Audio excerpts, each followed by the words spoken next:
Eu tô vendo muita gente falar aí dessa questão de batida de pênalti. Eu sei, porque a função do setorista é saber também como é que tá o aproveitamento desses caras lá na toca. O William e Marlon são os melhores aproveitamentos de pênalti na toca da Raposa. Eu tô sem saber até agora por que o Caio Jorge que bateu.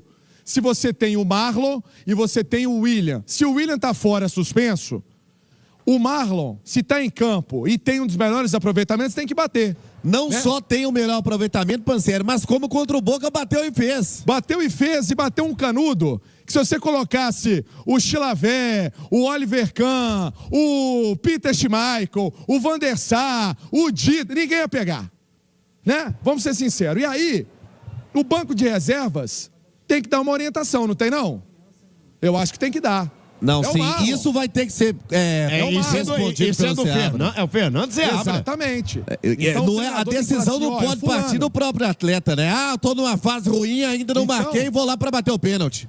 Então, assim, realmente eu acho que é assim, né? Que tem que ser no normal.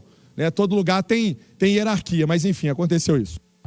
Pois é, dos jogadores que estavam em campo e que bateram contra o Boca, era o Marlon e também o Matheus Henrique. E o Dineno que se machucou, porque ele bateu bem também contra o Boca. Eu tô falando os que estavam em campo, porque hoje não tinha Dineno, não tinha o Barreal também, que bateram na partida contra o Boca. Dos jogadores que bateram contra o Boca, que estavam agora... Que terminaram o jogo, né? Que estavam aos 34 minutos. Que tinham possibilidade de bater, é o Marlon e também o Matheus Henrique. E o escolhido foi o Caio Jorge, que até então não marcou um gol sequer com a camisa do Cruzeiro. Daqui a pouco a opinião de Ale Oliveira, mas antes você, Piquetito. Não, é porque você pode falar assim, eu fui muito cobrado, perguntado. Não, por que o Matheus Pereira não bateu? Naquilo que tinha expulso o Advíncula no jogo contra o Boca, você tem que escolher um, né?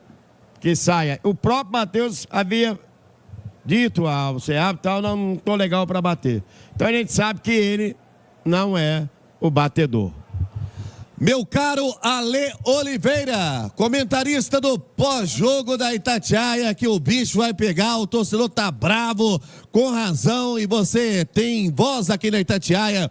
Você pode participar através do chat da Itatiaia, mandando o seu nome, a sua opinião e de onde você está nos acompanhando. Daqui a pouco a entrevista coletiva do técnico Fernando Seabra e muita coisa para ser respondida.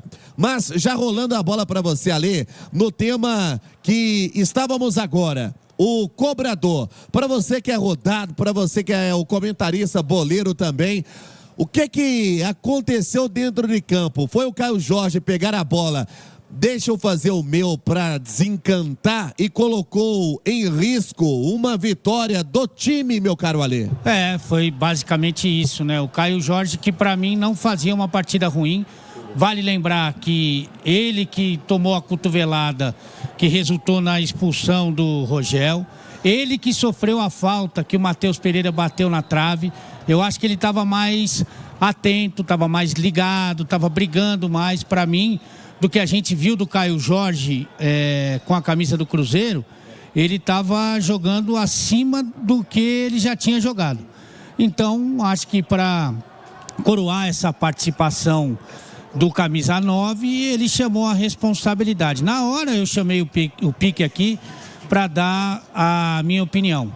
Se só um jogador pega a bola, se mostra confiante, acha que está com moral no jogo para fazer a batida, aí, independente do que aconteça no treino, e o PAN se foi preciso para passar para o torcedor qual que é a ordem, mas se só um chama a responsabilidade, só um fala, tô bem para bater, ok, você vai respeitar o que está acontecendo no jogo, né? Ter a sensibilidade de perceber o que está acontecendo no jogo. Não, mas o Marlon na hora pegou a bola. Então, é a decisão do treinador, não pode ficar na mão dos jogadores, até porque o Pique lembrou aqui na hora, né? Aconteceu com um outro tipo de Cruzeiro, o Bruno Rodrigues brigando com o Gilberto, aquele papelão. Então, o treinador tem que fazer valer a sua opinião, né? Porque tem que ser respeitada a hierarquia. Na verdade, o Rubens, o que aconteceu hoje, que era o jogo da redenção. Redenção do Cruzeiro, que não vencia 4, agora são 5 jogos. Redenção do Fernando Seabra, que foi para o intervalo com o objetivo de mudar o jogo e surpreender a marcação do Roger Machado, a redenção do Caio Jorge, que teve o gol da vitória à sua disposição, a redenção do Matheus Pereira, que para mim jogou melhor do que nas últimas partidas, e acabou que foi um resultado muito ruim pelas circunstâncias do jogo para o Cruzeiro. E hoje, que era o dia do Seabra se mostrar influente no jogo, ele teve condições para isso, ele acabou errando demais. Então, tirando a alteração do Dineno, que foi por lesão, e a do Vitinho no Japa, que não tinha o que fazer. O Japa, embora não estivesse jogando mal, já tinha cartão amarelo, e o Vitinho é mais criativo, mais agressivo. Depois ele acabou se equivocando. Por exemplo, quando ele coloca o Kaique para jogar, eu tinha certeza que ele ia explorar as duas laterais.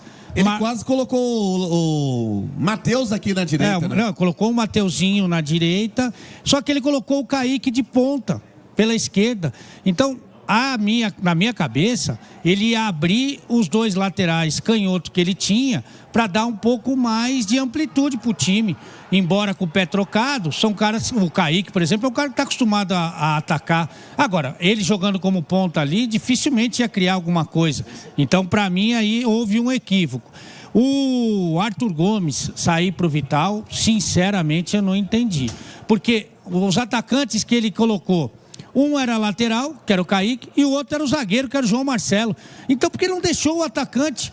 O Arthur Gomes não fazia uma partida excelente, mas é a dele, inclusive com a possibilidade de drible. Ele deu uma dessa no primeiro tempo, que foi uma boa chance criada pelo Cruzeiro. Não entendi por que você ficar com dois volantes, embora o Mateuzinho tenha caído para a lateral direita, se o Inter não atacou, né? E para mim o fundamental, que aí o Seabra teria que ter mexido, e eu falei muito disso no intervalo, falei no início do segundo tempo, o que tinha que ser diferente era a linha dos três zagueiros.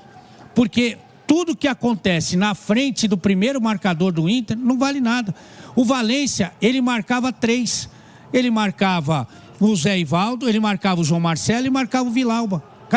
Ninguém sobrava, né? Cadê a superioridade numérica? E aí o Cruzeiro consagrou os zagueiros do mercado, o Vitão, porque jogava a bola na área. Na área, você tem igualdade numérica, você não tem superioridade numérica. Então, o que tinha que acontecer era a partir do início das jogadas. Você abrir os dois zagueiros, projetar os laterais, para aí sim você fazer essa primeira linha de marcação do Inter correr, e isso não aconteceu. Na prática, o Cruzeiro, por infelicidade do seu treinador, não teve superioridade numérica. Isso é a realidade. Contra o Vitória, um expulso contra o Boca, hoje contra o Inter. Cruzeiro praticamente nas últimas partidas jogando com um a mais. E nas três a mesma coisa aconteceu. Nas três o Cruzeiro não conseguiu explorar um jogador a mais em campo.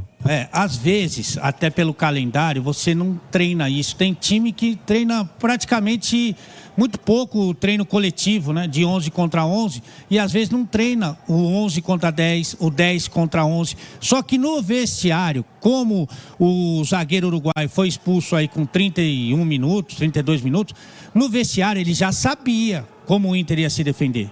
Então ele tinha que ter preparado o time dele. A gente até falou, ele podia tirar um dos zagueiros e colocar um lateral, além da substituição do Japa. Ele tinha, sabe, eu vou no radical, sabe, do 8 ao 80.